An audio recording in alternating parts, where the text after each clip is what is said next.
Hello, everybody, and welcome back to Not Everybody Needs a Podcast with your host, Mackenzie Renscher. Hello, guys. How are we doing? I wish I could hear about y'all's weekend and we could sit down and have a little coffee date, but that's basically what this is. But y'all just unfortunately just have to hear me yap. I had the best week ever.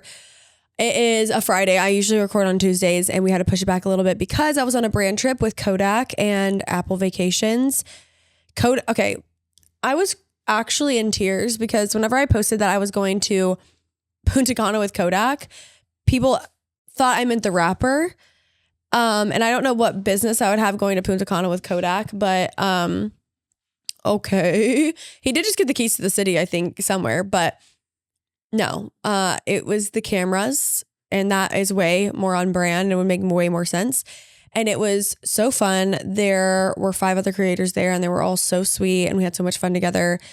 We went to Secrets, Cape Cana, I think it's called, and it's in the DR, and we just had a blast. We got there, travel was smooth, and then whenever we got there, we found out that we were like, I guess it's called Preferred Club there, where they like upgrade you to where you can go to different places in the resort. So that was super cool. I took my best friend Emily. It wasn't just me, or it wasn't me and Darian, which was, I think this is the first time that I did that, to where I brought one of my friends on no, that's not true. I brought Brooke on a brand trip, and technically I went on a brand trip with Savannah like 6 months ago, but it feels like the first time because the last time I took one of my friends on a brand trip, it was like before Beckham was born. So it's been a minute, but usually I get to bring Darian, but he went on a bachelor trip right before the trip, and I was like, there's no way that you can do a bachelor trip and then that like you're gonna miss the kids too much to be away for a week. So I was like, I'm gonna bring Emily, which she's one of my best friends, and I was like, I know we are gonna have a blast together, and we did. We got there and we saw our room. It was so beautiful. We had a beach view, and we met everybody up. We met everybody for dinner. We actually got there and took a nap immediately because we both only got like 2 hours of sleep because my sweet baby boy, Kason, our youngest, is teething, unfortunately. And so he's been fine ever since I left, of course. But before that, he was fighting a cold and teething. So it was just like a combo, which if you don't know, teething with babies, I mean, just picture a tooth coming out of your gums and you're like an infant, don't understand. Obviously not a good time. And then it also makes them super congested because it goes into their sinuses, and it's just a whole moment. Luckily, I think the kids are getting over their sickness, but I only got 2 hours of sleep because he wouldn't fall back asleep until like 1:30, and I had to leave at 3:30. And it wasn't even me that was up with him. It was Darian, but I just kept waking up because it was like the hustle and bustle and the crying and whatever. I just couldn't sleep. So anyway, great travel day. Got there.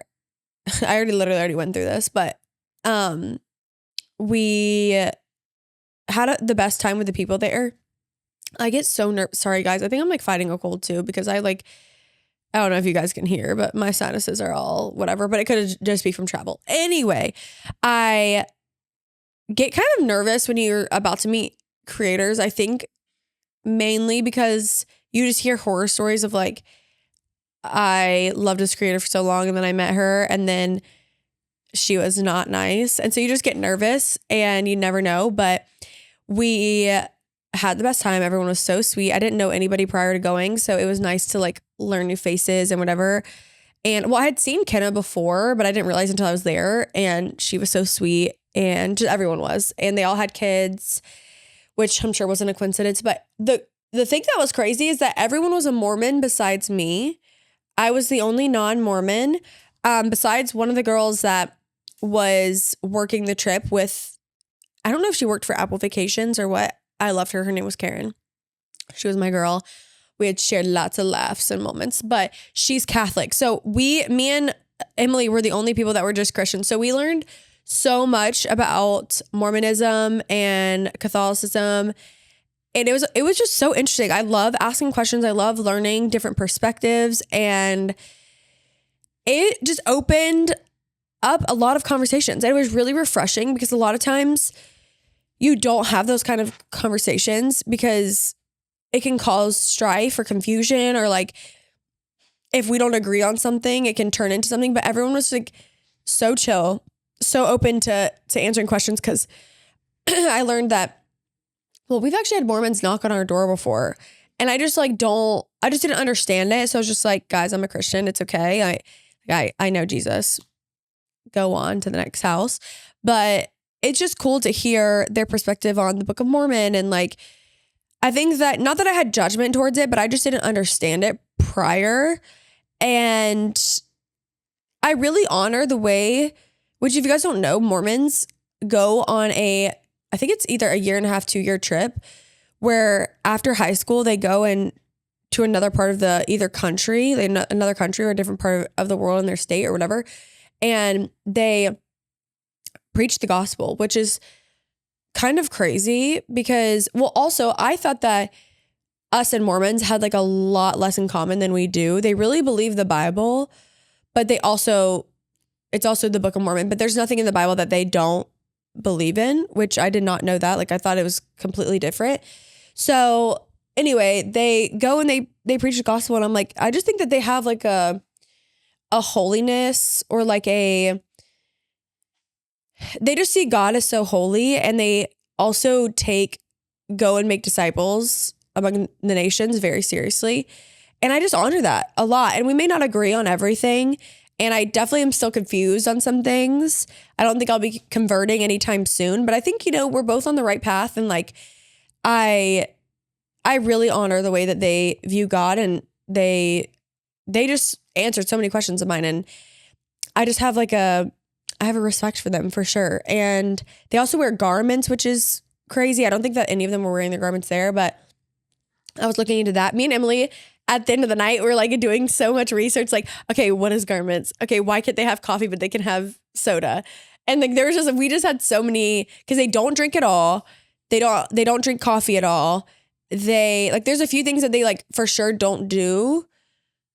And then there's some things that are kind of like, you can decide if you want to do or not. I don't know. But it's definitely cool to learn. And like, I think it's always important to be open-minded in the sense that you're like open to learning, And I think it was just, we had like a lot of good conversations there, and I definitely made some friends that I will definitely keep up with. And it was just overall a great trip. And it's really refreshing to be around people that like, I'm just never really around people that do what I do. My only friend that I see regularly that does content is Mackenzie and Braden. And we don't even really do content together. Like we rarely ever like film TikToks or whatever together, because we're just hanging out. Like, why would we be doing that together? Not like, why would we? Like, we still do, but it's just not on the forefront of our mind. We're thinking about hanging out, not like doing that. So it was just kind of, refreshing is not the word, but it was just kind of cool to be around people that also do what you do and like get it. And like, you can talk about different things in the industry and whatever.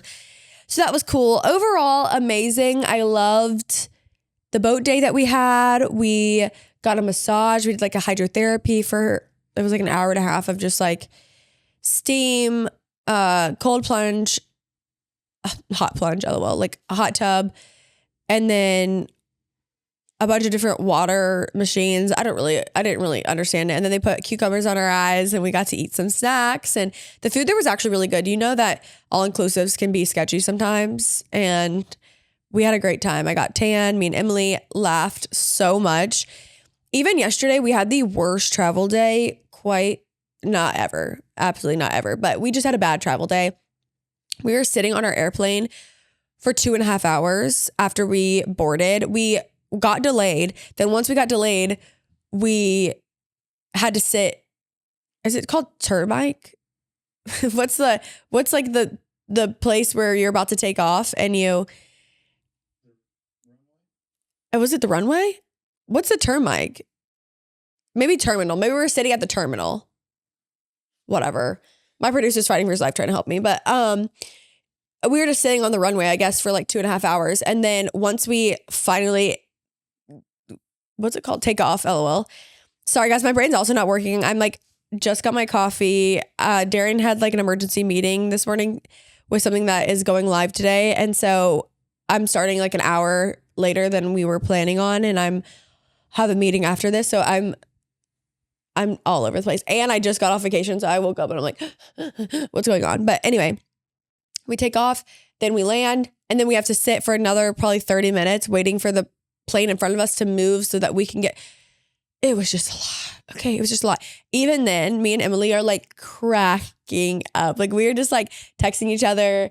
I don't know. We just had the best time. And I was so happy that we're going to have those memories for life, me and her. So that was the trip. I love being tan, coming home and being tan. It's like, I'm like new Mackenzie. Who's this? Because I feel like that was so cringy. I hate that I just said that, but it's just nice to look in the mirror and see a little tan because it has been raining here for a solid 3 weeks. Is it raining today? Yeah, it's raining today. Like, please God, give us a break. And then we are this weekend we're actually supposed to leave today, but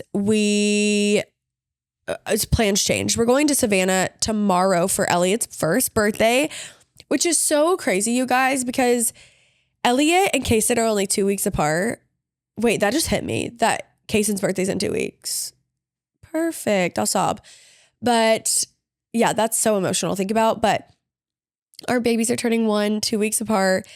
We were pregnant together, and the fact that it's already been a year since Elliot arrived, and I am being reminded right now that we have to go get his presents today.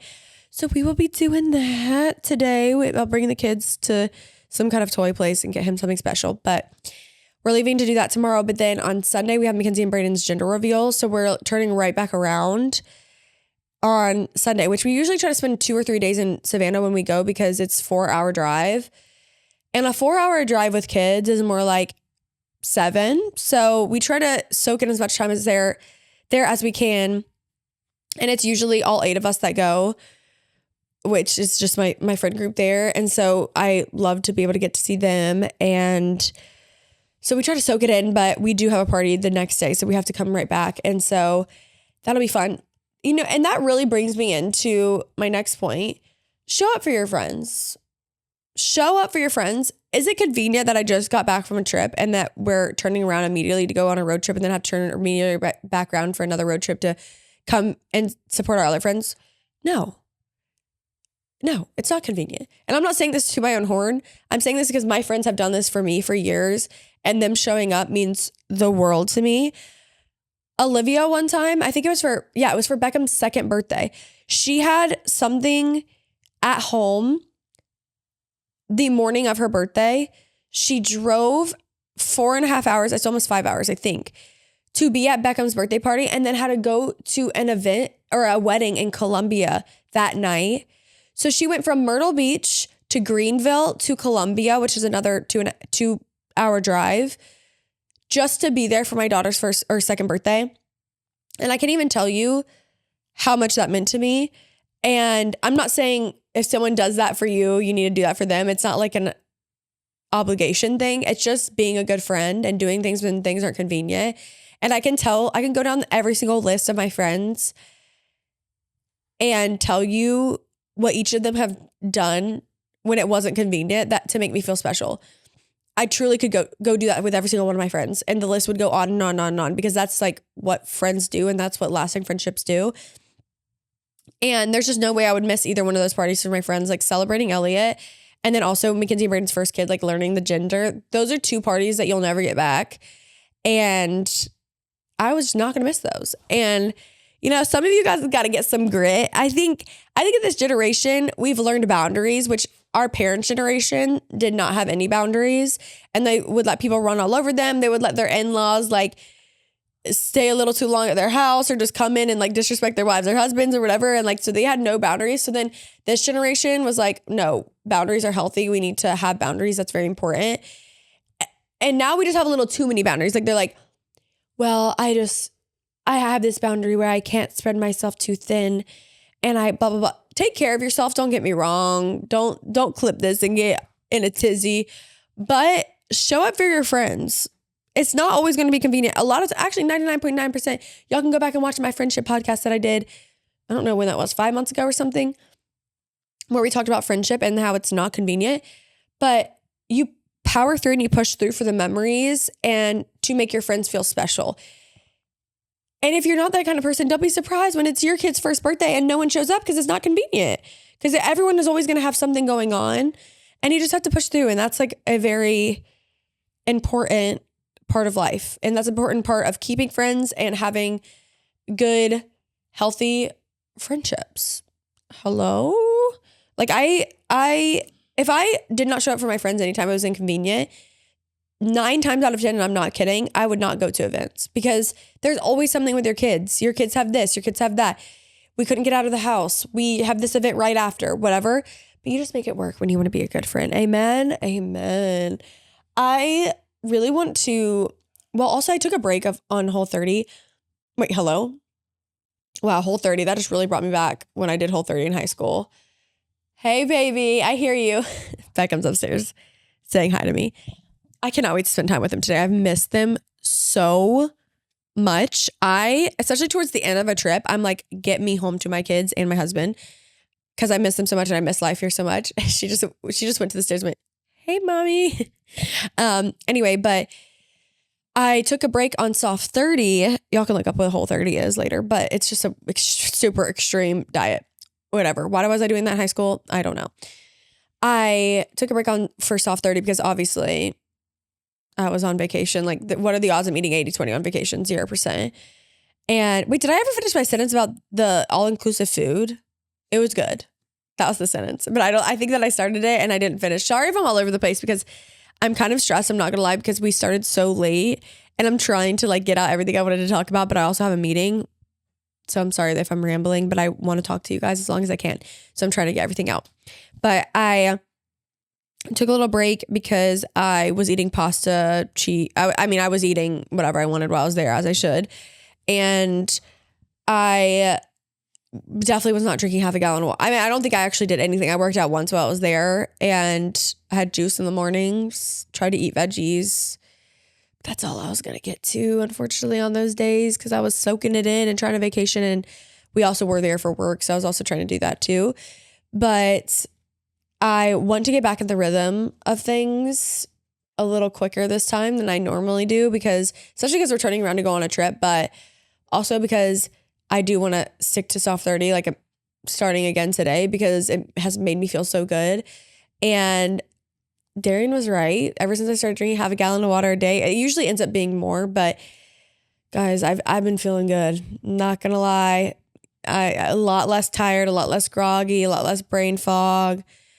Whenever all those pregnancy symptoms I had subsided a lot more. I still am like cramping a little, which is very weird because why? But other than that, those all went away. So I hate to say it, but the king was right, unfortunately.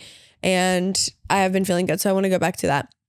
Side note, if you guys don't have Alexa, which I actually think that I've already told you guys this in an episode, if y'all don't have an Alexa in your kitchen to where you could just be like, hey, Alexa, oh my God, she probably thinks I'm talking to her right now. Put milk on my shopping list.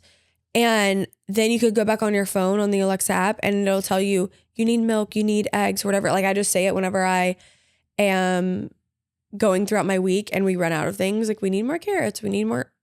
I can't tell you the last time we got carrots. I don't know why that came to my mind. We need more cottage cheese, whatever it is. And it's so convenient to go back and look. And also I'm like, we need to order groceries, but also we're going out of town. So I'm not going to order.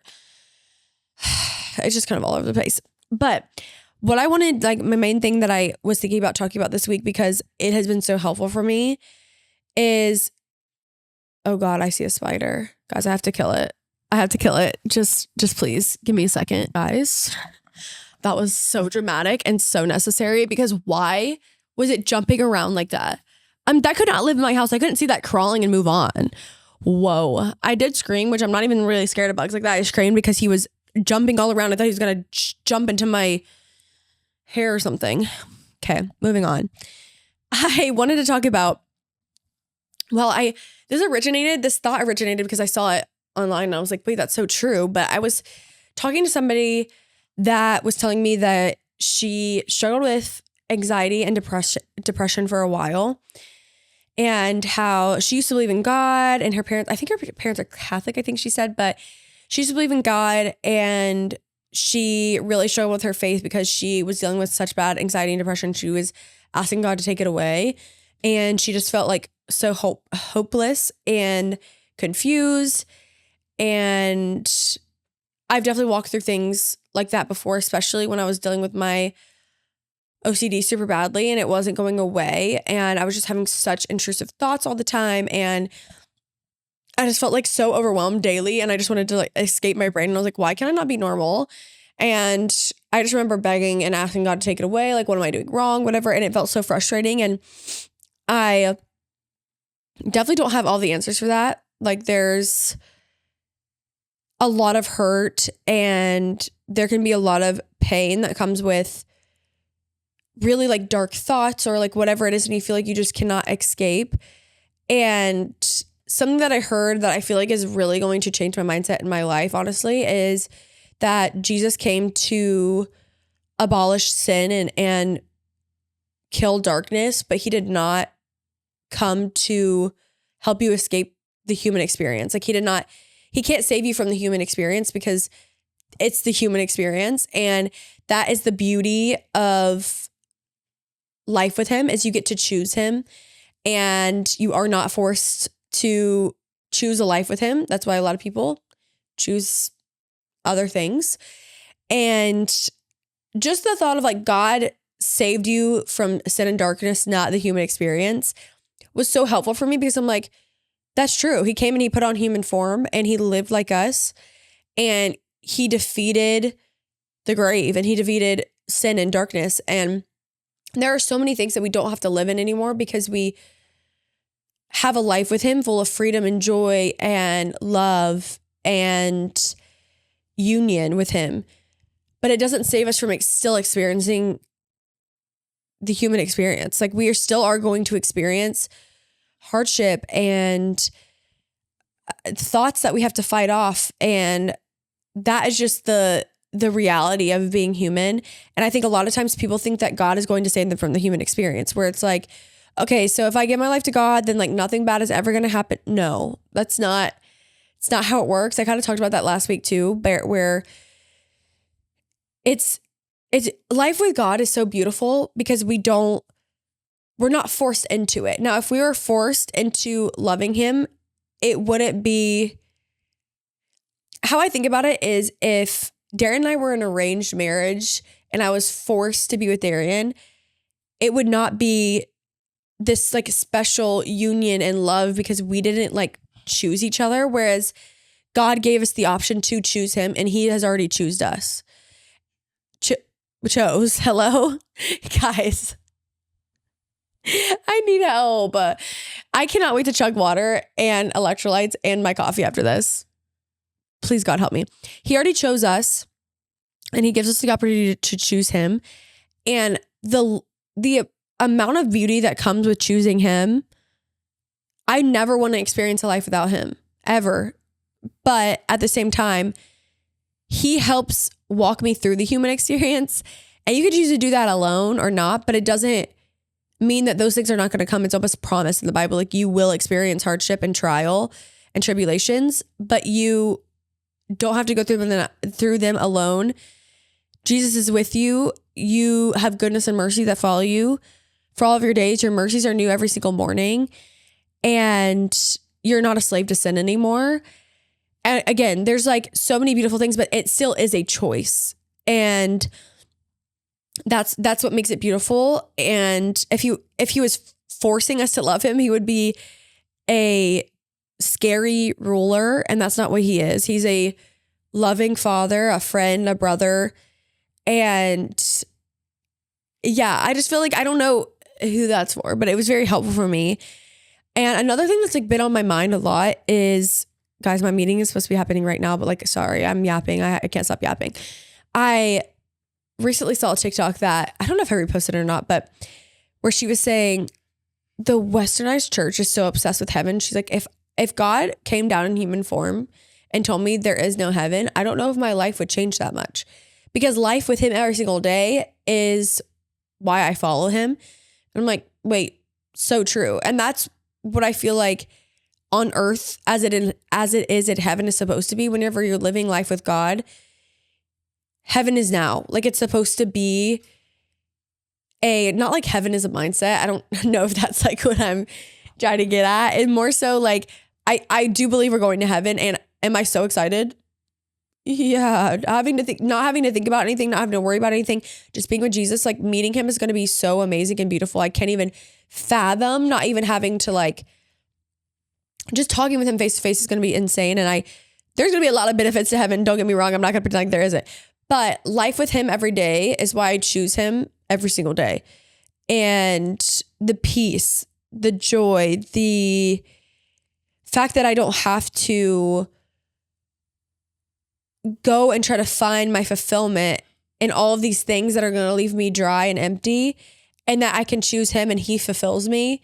That's why I follow him. It's not for like this end goal of heaven, because that's what a lot of pastors, I feel like, in this generation try to do, is they try to scare you with like, well, you don't want to go to hell.